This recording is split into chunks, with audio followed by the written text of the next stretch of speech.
So you know Podrick, right? Quiet lad, followed Tyrion around like a shadow, always polite, always helpful, barely said a word unless someone asked him. Most folks just thought he was some low-born squire, lucky to land a place in a great house. But truth is, Podrick Payne wasn't just a squire. He wasn't even a Payne, not really. See, it all started in the last days of Robert's rebellion. Rhaegar Targaryen, the same prince they said kidnapped Lyanna Stark. He knew things were slipping away. His father, the Mad King, had lost it. Robert and Ned were marching south and King's Landing was doomed. But Rhaegar, he wasn't mad like his father. He knew he had to protect his bloodline. And so, just before he rode off to meet Robert at the Trident, he whispered a plan to a Kingsguard knight. Sir Oswell went. "Take the boy," he said. "He's not to be raised as a prince. Let him grow in the shadow where no one will look. But if the dragons rise again, he'll be ready." Nobody even knew Rhaegar had a second son, not even the Targaryen loyalists. It was said Elya's children were dead, murdered by the mountain, but this child, Podrick, he was never even in the Red Keep. Sir Oswell carried him north, swaddled in a bundle, to a quiet cousin of House Payne. A washed-up knight with debts and a drinking problem, but a heart that beat true. He took the boy in, gave him the Payne name, and raised him like his own. Podrick never knew the truth. All he knew was his uncle died when he was 10, and he got passed from one minor knight to another until he ended up squiring for Tyrion Lannister of all people. That's where most folk met him. Small lad, big ears, always stumbling over his own feet but never forgot a single order. And here's the strange thing, despite never holding a sword in training, Podrick had this knack. Not flashy, not bold, but give him a blade and he'd find a way to use it. Not like a knight, more like instinct, like something deep in the blood just waiting to come out. Tyrion noticed it first. After Blackwater, when Pod saved his life, Tyrion looked at him different. Not just gratitude, curiosity. "Where'd you learn that?" he asked once. Pod just shrugged. "I didn't. I just did it." But that wasn't the moment everything changed.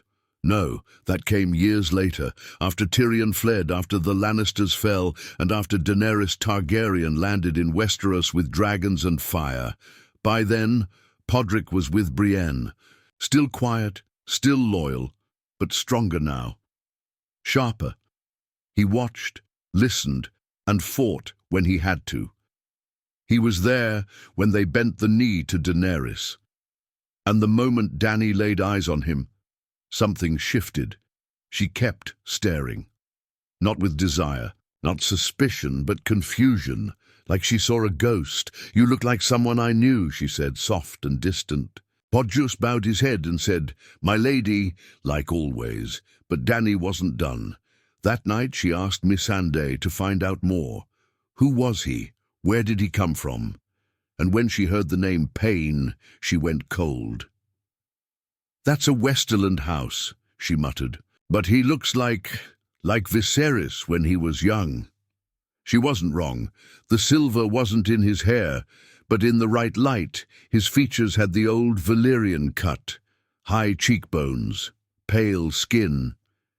And there was something in his eyes, something haunted and proud, so she sent for him, not as a queen to a soldier, but as a woman with questions to a boy with no answers.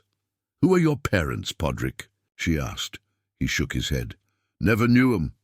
Was raised by a knight who drank himself to death." "And before that?" "Nothing. I remember cold floors and empty bellies.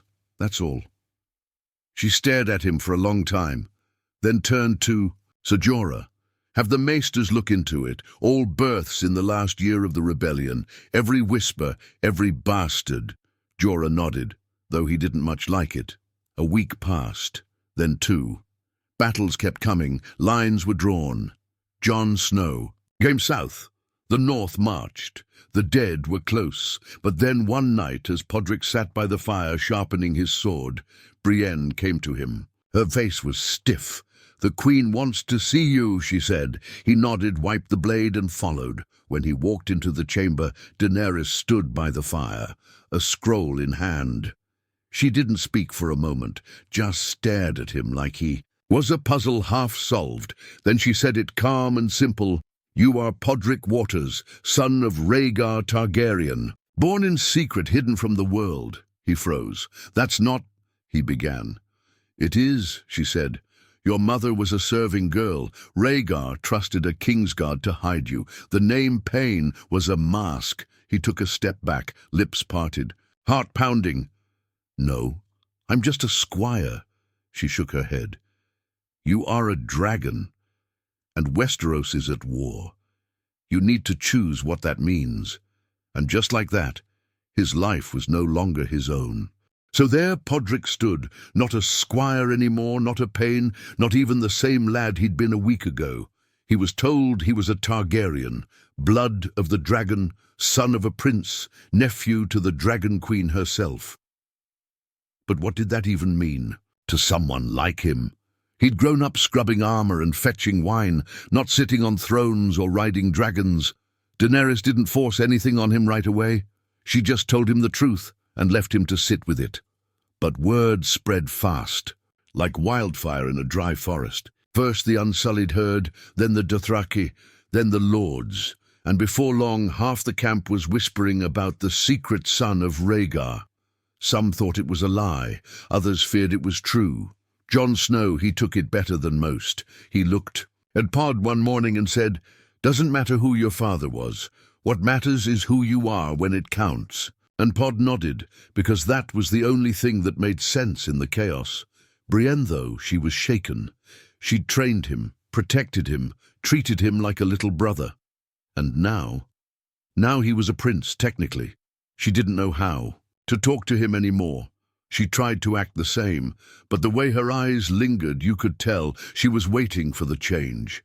But the change didn't come. Pod was still Pod. He still cleaned his sword every night, still stumbled over his own feet sometimes, still said "milady" like he was scared of his own voice. He wasn't trying to sit on a throne or claim a crown. He just wanted to help. But the world, it doesn't care what you want. One night, Grey Worm came to fetch him, told him the queen needed him now. He followed, half asleep, thinking maybe it was just a war meeting. But when he stepped into the war tent, there was Daenerys, Tyrion, Varys, Jon, and a few other lords around the table. Serious faces, tense voices. They were planning something big. "She wants to bring him to the front," Tyrion said, arms folded. "He's not ready," Jon cut in. "He has the name," Varys added. "That's all some men need to follow." Pod stood in the doorway, frozen. Daenerys looked up at him. "Come in." He stepped closer. "We ride to King's Landing in 3 days," she said. "Cersei has refused every truce. She's using the people as shields. I need every name, every symbol, every drop of legacy I can find. You, Podrick, you are a symbol now, of the old Targaryen line, of Rhaegar." "I'm not a prince," he muttered. "No," she said, "but you are a Targaryen, and that means something, whether you want it to or not." Tyrion stepped up, beside him.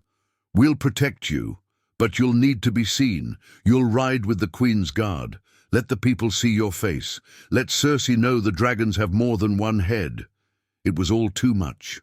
Pod looked at Jon like he was searching for a lifeline. Jon sighed and said, "I never asked for it either.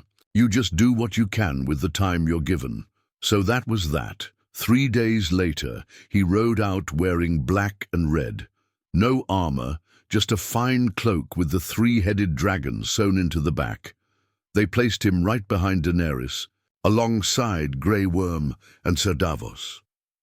Brienne rode close too, always watching. The people didn't cheer when they entered the outer villages.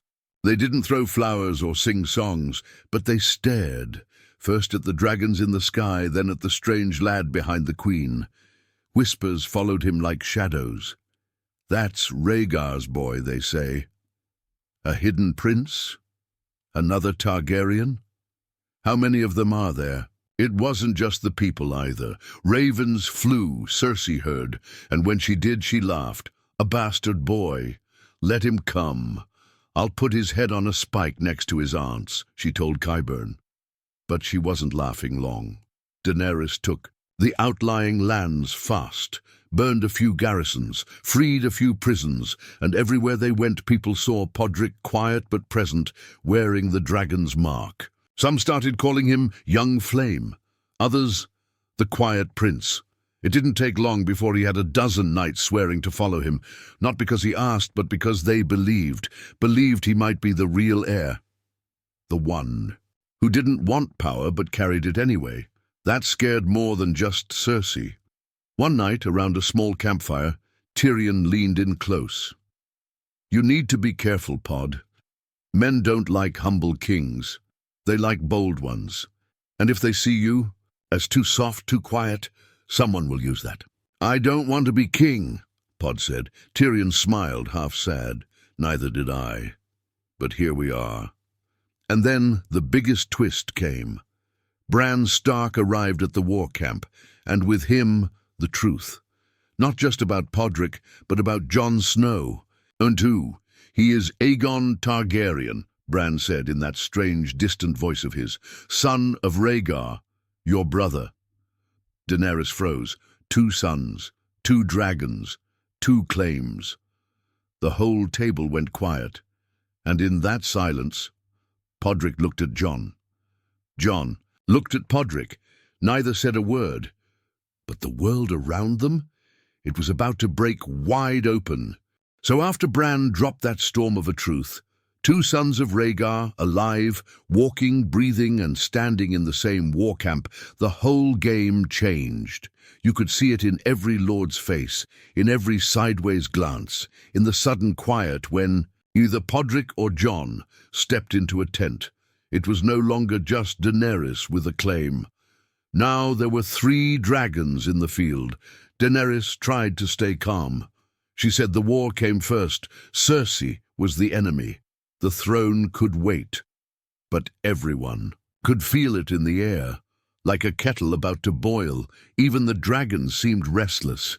Varys started whispering again. That was his game, always had been.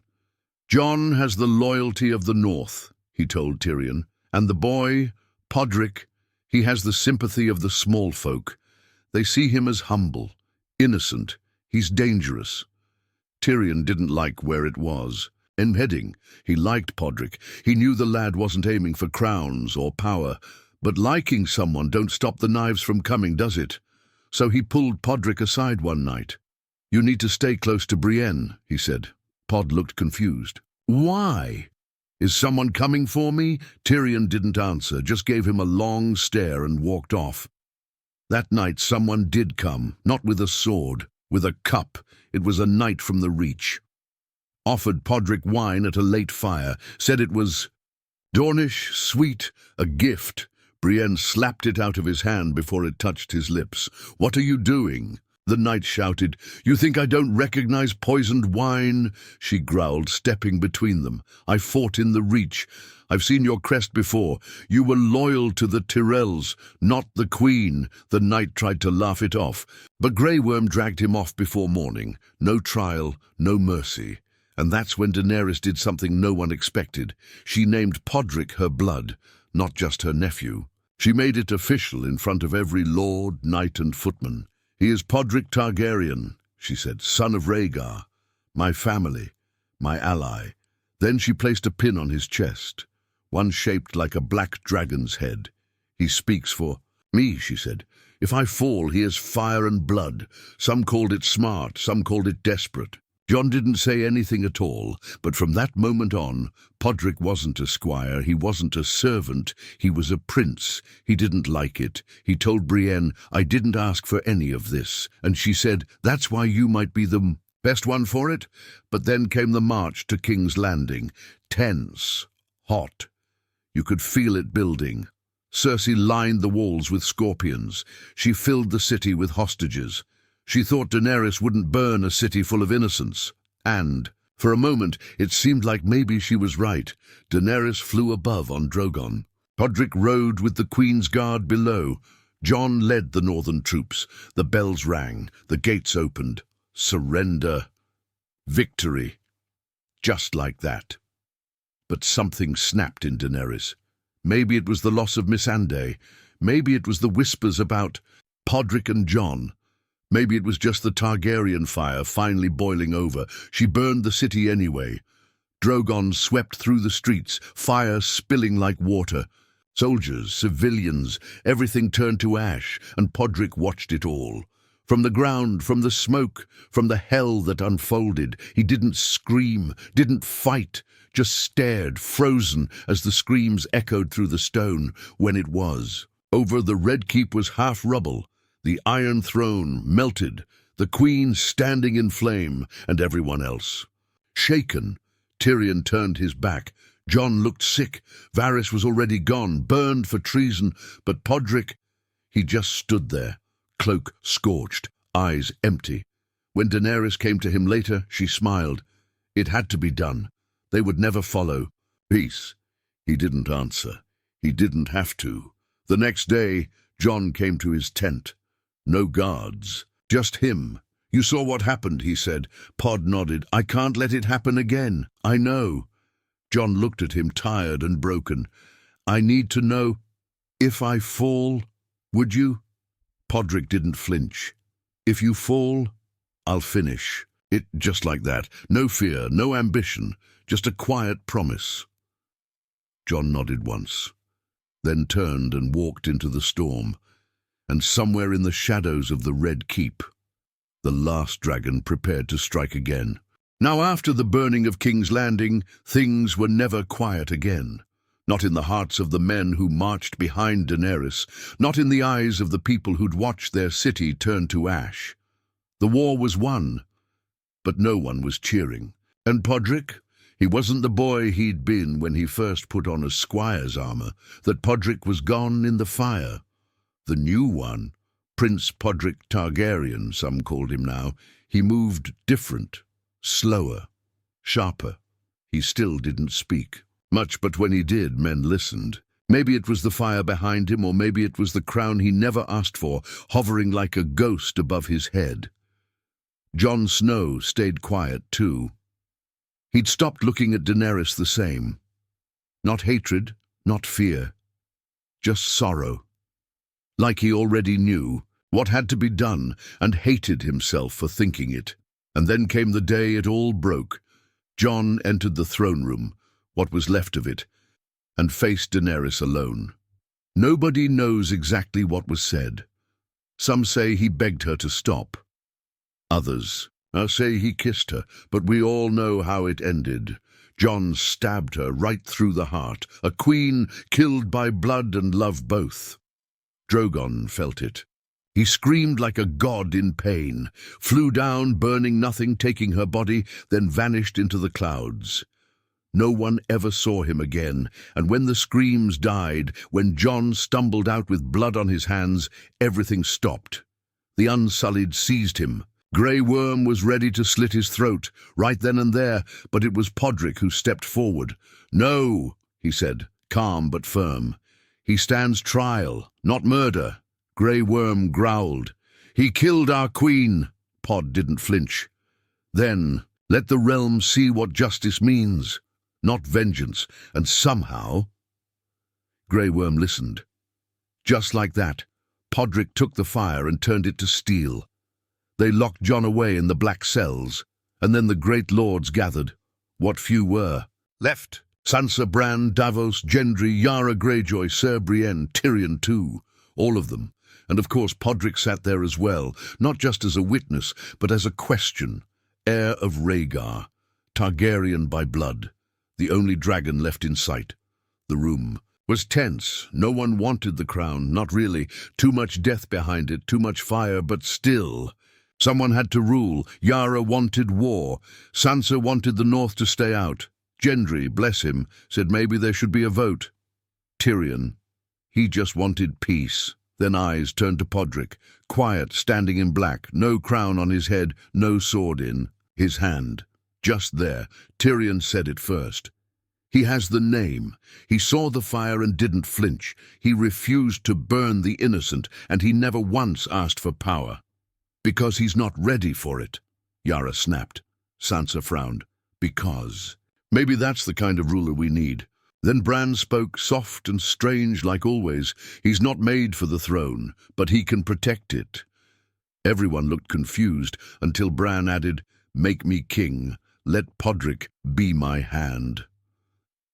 The room went silent. Tyrion looked at Podrick, eyes wide. Brienne looked like she was holding her breath, and Podrick, he said nothing, then bowed his head. "If it keeps the realm from burning again, I'll serve." Just like that, not a king, but the hand of one. So Bran the Broken was crowned. The wheel wasn't broken, not really, but it was bent, twisted, reshaped. And Podrick?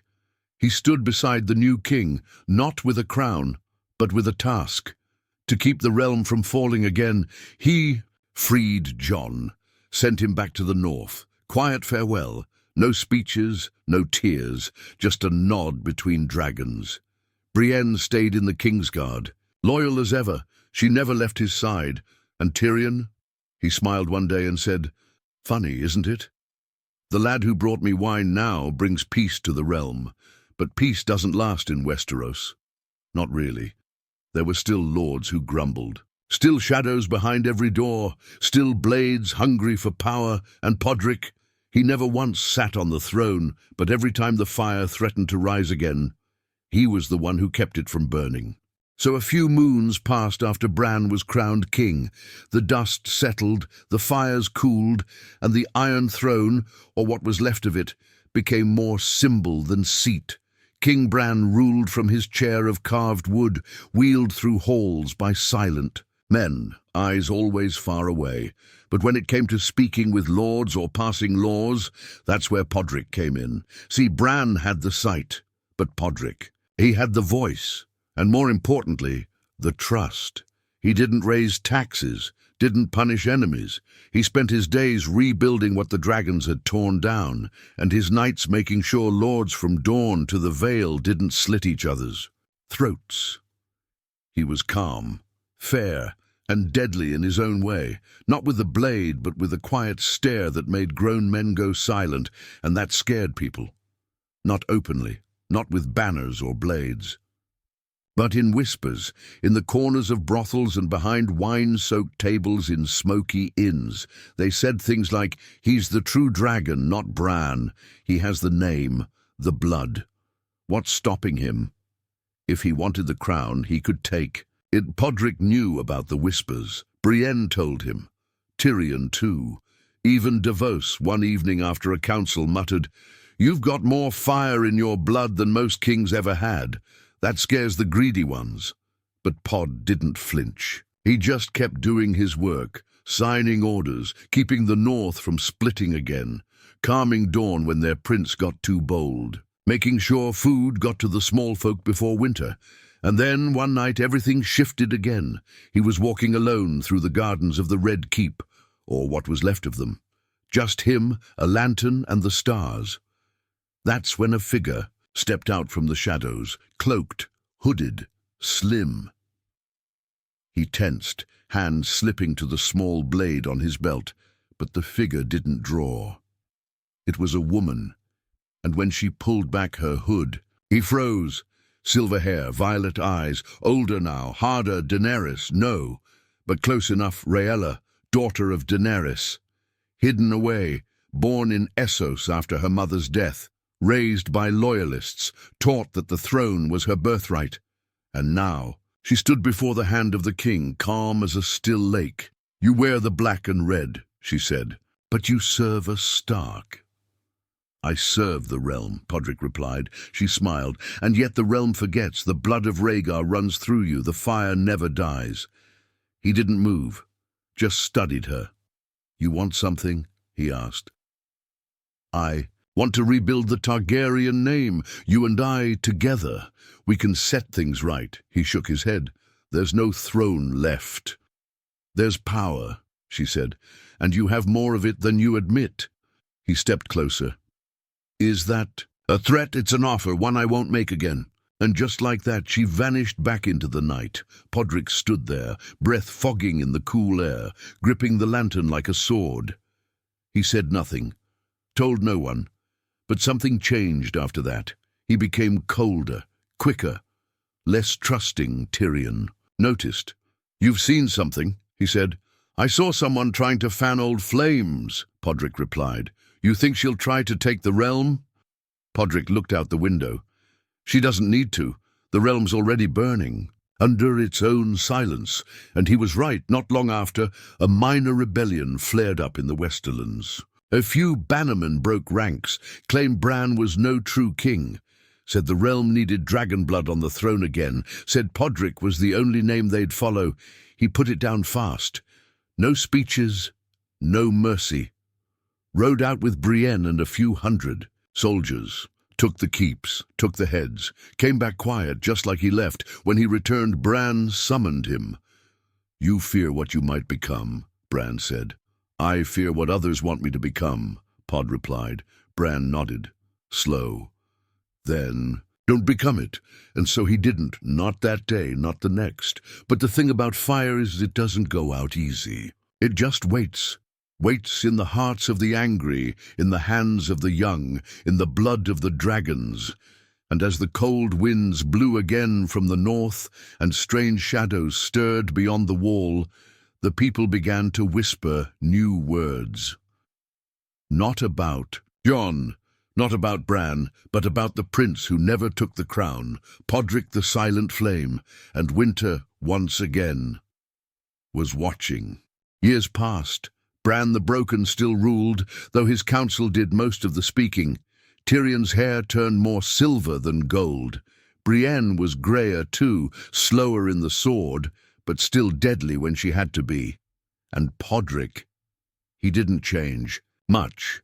Not outside. He still wore black, still signed parchments with a quiet hand, still walked the halls of the Red Keep without a single guard. But inside, he carried more than a name now. He carried the weight of peace, and the ghosts that come with it. People had stopped calling him Squire long ago. Some still called him Prince. Others, especially the small folk, called him the Silent Flame, because he didn't give speeches, didn't wear crowns, didn't sit on high chairs.